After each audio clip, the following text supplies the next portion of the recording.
ونستعينه ونستغفره ونعوذ بالله من شرور أنفسنا ومن سيئات أعمالنا. من يهده الله فلا مضل له ومن يضلل فلا هادي له، وأشهد أن لا إله إلا الله وحده لا شريك له، وأشهد أن محمدا عبده ورسوله. يا جماعة المسلمين، السلام عليكم ورحمة الله. muna bayani ne akan wanda Allah yake son sa da alhairi sai ya zama ya fahimtar da shi addinin musulunci. Idan Allah na son ka da alhairi sai haga Allah ya fahimtar da kai kuma ya sa ka a hanyar neman ilimi da aiki da shi. To shine yau za mu ci gaba da bayani daga inda muka kwana, inda malam yake cewa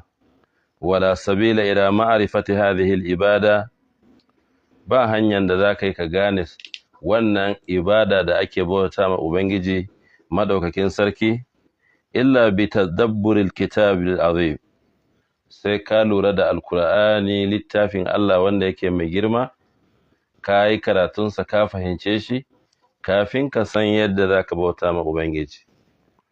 Wa sunnatul mutahhara, kuma sai ka san sunnan manzon Allah sallallahu alaihi wasallam mai sarki.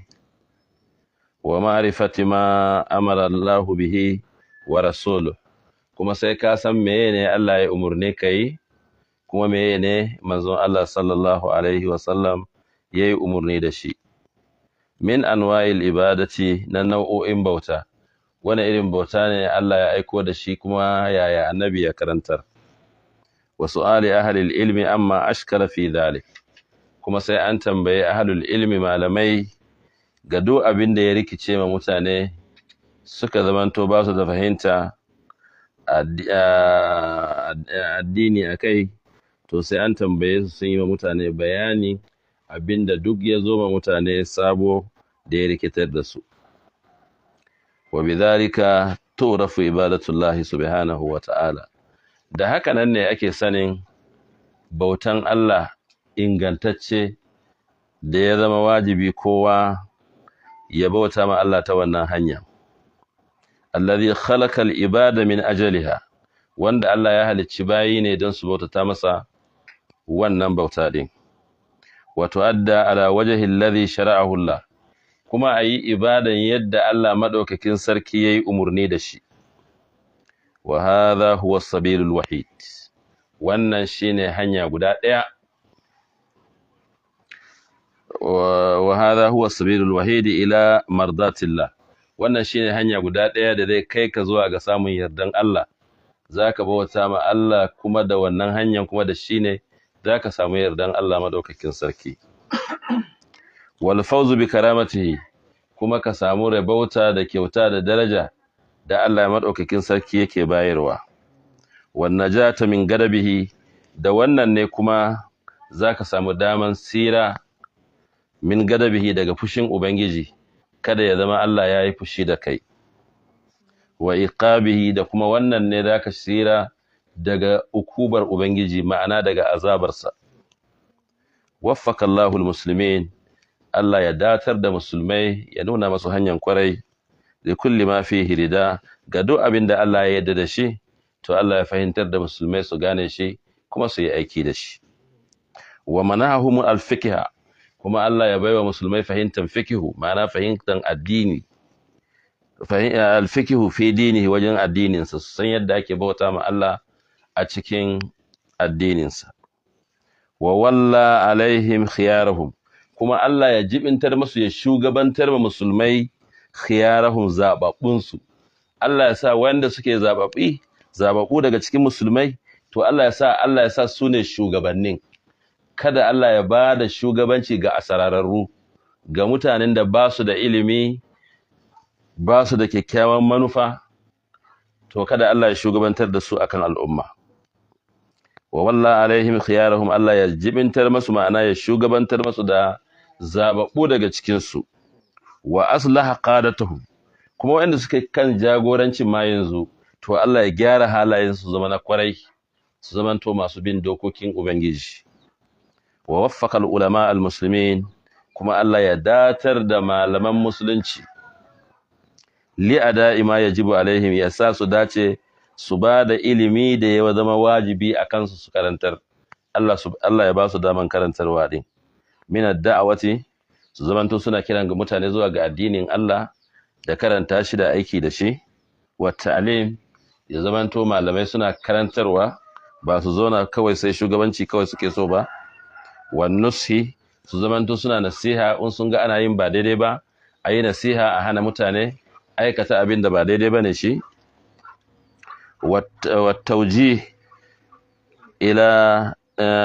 Wattauji kuma ya fuskantar da su zuwa ga hanyar kwarai. Innahu jawadu, Allah shi mai yawan kyauta ne, karim, wanda yake mai baiwa. Wannan kenan. Wa min anwa'i shirki, yana daga cikin nau'i na shirka wanda ake so musulmi ya kiyaye shi, alhalfu bi ghairillah, yin rantsuwa da sunan wani Allah. Wannan shirka ne, yin rantsuwa da sunan wani Allah shirka ne. Kamar yaya to, kal halfi bil anbiya, kamar mutum ya dinga rantsuwa da sunan annabi. Ka zabi wani annabi daga cikin annabawan Allah, duk abin da aka yi an tambaye ka wannan gaskiya ne, ka ce na rantse da manzon Allah, ko na rantse da annabi Dawud, ko da annabi Sulaiman, ko da wanda ya kama da shi, ko annabi Ibrahim, ko annabi Musa. Wannan duka baya halatta mutum ya rantsuwa da sunan annabawa. Wa bi ra'si fulan, ko ina rantsuwa da kan wane, dattijo wane, ina rantsuwa da kansa saboda girman sa, ko shi babban malami ne, ko shi mai sarauta ne, ko shi mai mulki ne, a yi rantsuwa da girman da kansa. Wa hayati fulan, ko kuma a zo ana rantsuwa da rayuwar wane, ina rantsuwa da rayuwar ubana ko da rayuwar kakana. To duka wannan ba daidai ba ne. Wal halfi bil amanati, mutum ya rantsuwa da amana, ina rantsuwa da amana. Ba a rantsuwa da amana, da sunan Allah ake rantsuwa. Wa sharaf, ina rantsuwa da daraja, duk wannan ba a rantsuwa da su. Wa kad sahha an rasulillahi sallallahu alaihi wa sallam, ya inganta daga wajen manzon Allah, sira da amincin Allah su tabbata a gare shi, inda yace annahu qala, annabi yace, man kana halifan falyahlif billah, duk wanda ya kasance zai yi rantsuwa ne, to ya tabbata yayi rantsuwa da sunan Allah. Aw liyasmut, ko kuma ya shiru. Ko dai in zaka rantsa ka rantsa da sunan Allah, ko kuma kai shiru, kar ka rantsa da kowa. Muttafaqun alaihi ala sihhatihi, malaman hadisi duk sun ittifaki akan ingancin wannan hadisi. Wa qawluhu sallallahu alaihi wa sallam, da fadin manzon Allah sira da amincin Allah su tabbata a gare shi, yace man halafa bi shay'in dunallah, duk wanda ya rantsuwa da wani abu wanda yake ba Allah ba, dunallahi, wani Allah, faqad ashraka, wannan ya hada Allah da wani, wannan yayi shirka. Faqad ashraka, lalle ya shirka. Rawahu al-imam Ahmad, imam Ahmad ne ya rawaito shi an amiril mu'minina Umar ibn al-Khattab radiyallahu an, daga amiril mu'minin khalifan annabi na biyu, wanda yake shine Umar dan Khattab, Allah ya yarda da shi. Bi isnadin sahih, isnadin hadisin ingantacce ne, sahihi ne.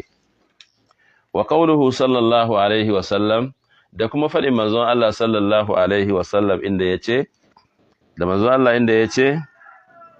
man halafa bi ghairi llahi faqad kafar, annabi ce duk wanda ya rantsuwa da sunan da wani Allah, to faqad kafar, wannan ya kafirce ma Allah, ya kafirce ma manzon Allah sallallahu alaihi wa sallam. Aw ashrak,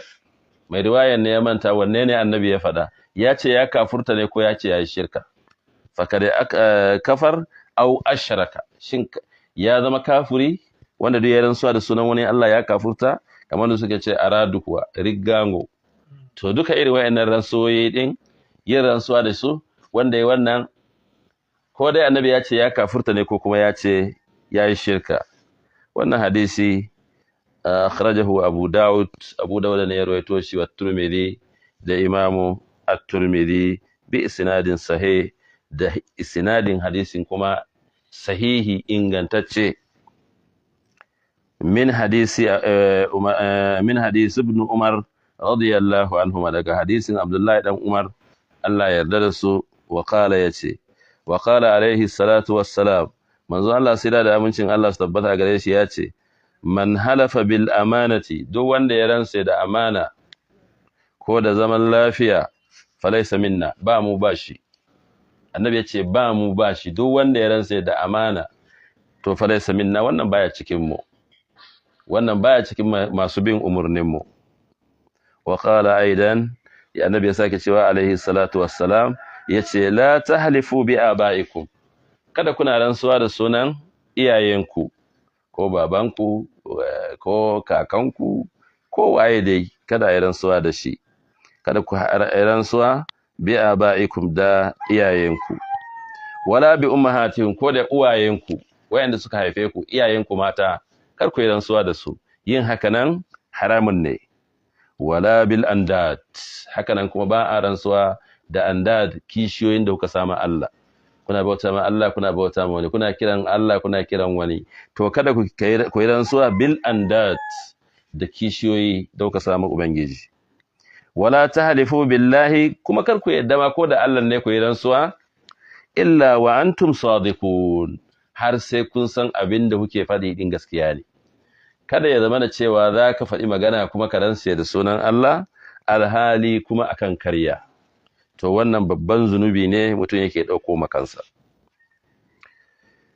Mala ya ce wal ahadisu fi hadha al-ma'ana kathira,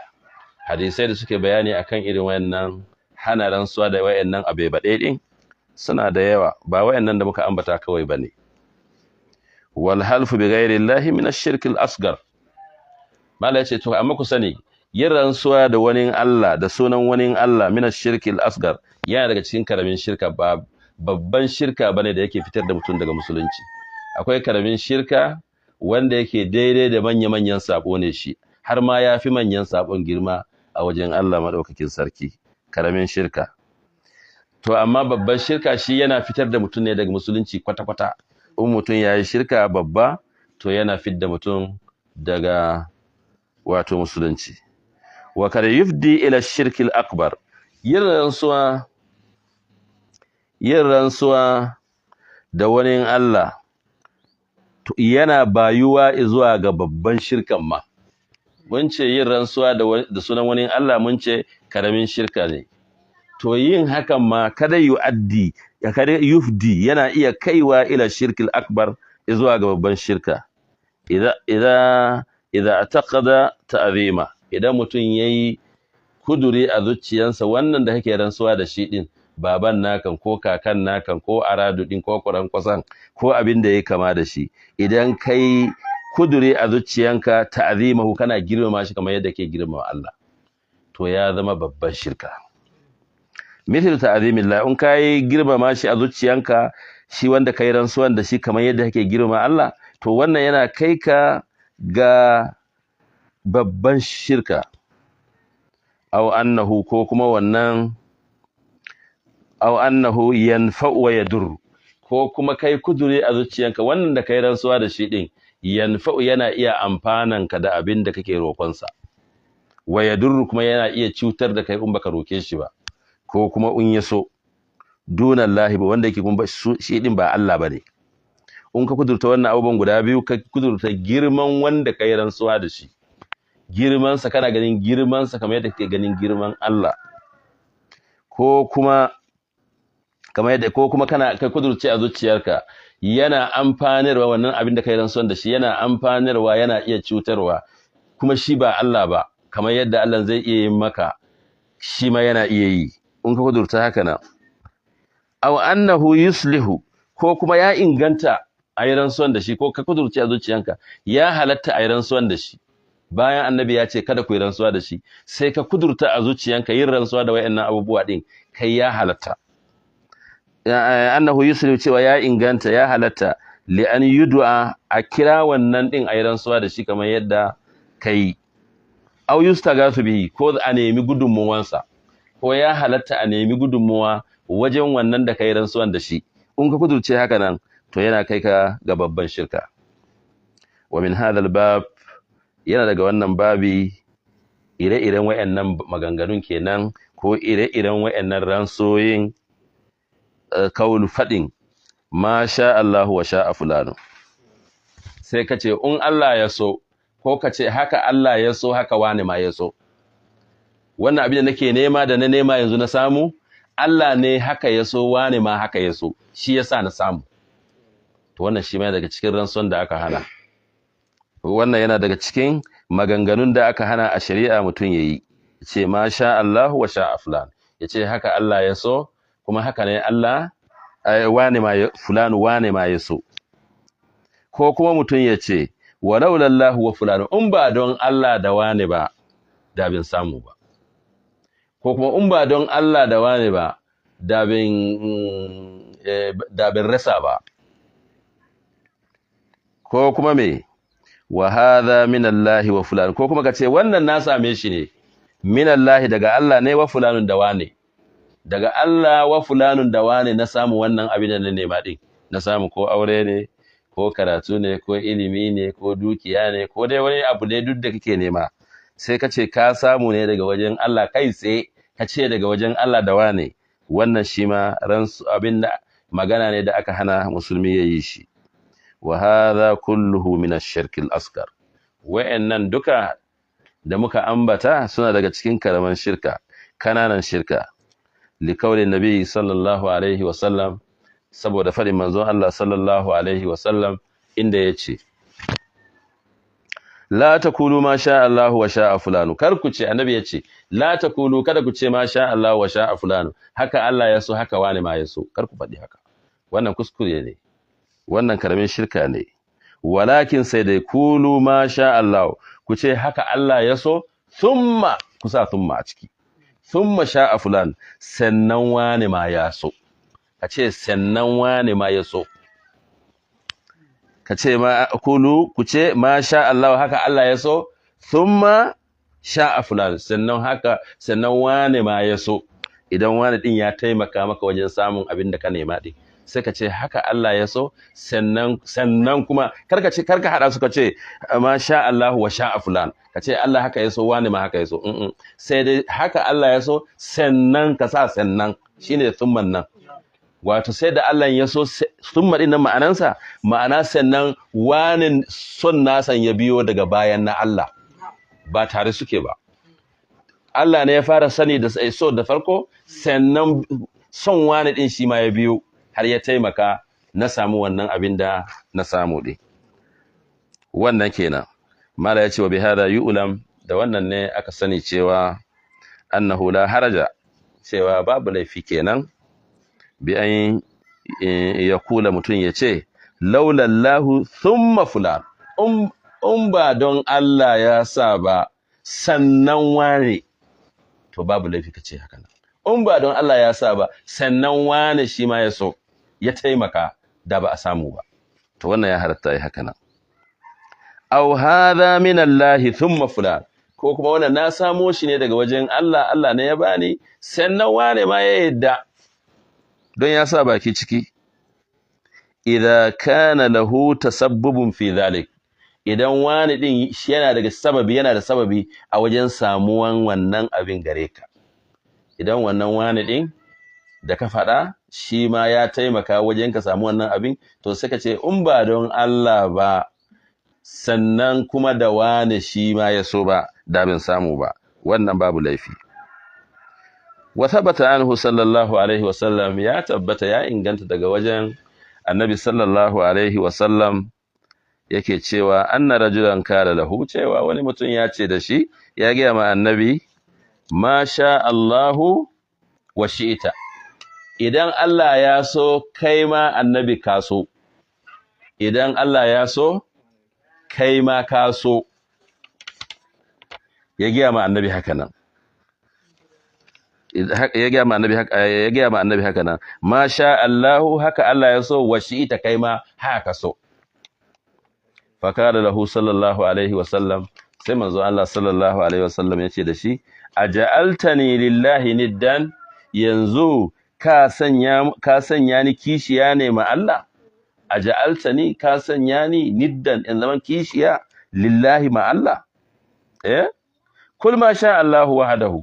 annabi ya ce masa ka ce kawai haka Allah ya so shi kadai, kar ka hada da ni, kar ka ce ni ma haka na so, ka ce haka Allah ya so shi kadai banda ni ciki. Fadalla hadha alhadisu, wannan hadisi yana mana nuni ala annahu cewa yadda lamarin yake, idan qala, idan mutum ya ce ma sha Allahu wahdahu, in yace haka Allah ya so shi kadai, in ka faɗi haka nan, to fa hadha huwa al-akmal, wannan shine cikakken tauhidi, kana da cikakken tauhidi kenan, kana da cikakken imani. Wa in kala, idan ko mutum yace ma sha Allah thumma sha'a fulan, idan mutum yace haka Allah ya so sannan wane ma haka ya so,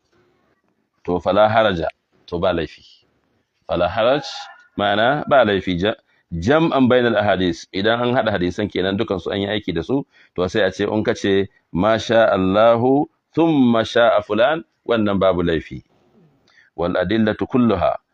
kuma haka nan dalilai duka suka nuna, wato mala ya hada wayannan hadisan da kuma dukkan dalilai ya yi wannan hukunci, yace mutum yace ma sha Allah thumma sha'a fulan, wannan babu laifi. Wallahu waliyut tawfiq, Allah shine majibinci lamari da yake sa dacewa ga bayinsa wayanda suke musulmai. Kina ya jama'ar musulmi, ya zamanto mu gyara halayenmu, mu gyara ɗabi'unmu, mu gyara ayyukanmu, mu gyara akidanmu. Idan akida ya zama bayi da kyawu, to duk sallan da kake yi, duk wani addinin da kake yi bayi da wani amfani gare ka idan dai babu akida ingantacce. To muna fata za mu dakata a nan saboda lokaci ya riga ya yi, kuma muna godiya ga 'yan social media da suke zuwa wannan zaure namu na karatu, zauren Abdullahi dan Mas'ud, ma'ana makarantar Abdullahi dan Mas'ud, don daukan wayannan karatuttuka ana yada ma al'umma don su zamanto suna fahimtar addinin su. Muna fata Allah ya sa musu a mizani, kuma ya sa dalilin sirar mu da su gaba daya a ranar gobe kiyama. Ya sa kuma dukkan musulmai su fahimci akida na kwarai kuma su yi aiki da shi. أقول قولي هذا وأستغفر الله لي ولكم. السلام عليكم ورحمة الله.